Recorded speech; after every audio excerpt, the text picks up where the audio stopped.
U Beloj kući često se komentarisalo da li je istina da je Anđela Đuričić i Nenad Marinković-Gastos da nisu imali vrelu akciju ili samo to vešto skrivaju od svojih cimera.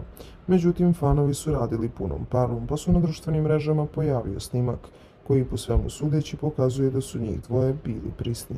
Naime, na pomenutom klipu vidi se da su Anđela i Gastos zamenili stranu u krevetu i nisu spavali kao inače, a po njegovim izrazima lica i uzdisajima također može da se primijeti da je uživao sa svojom devojkom, dok je ona vešto krila lice ispod jorgana. Tako da, sudeći po tome, istina je izašla na videlo. Fanovi su ih raskrinkali, a oni su 8 mjeseci lagali sve.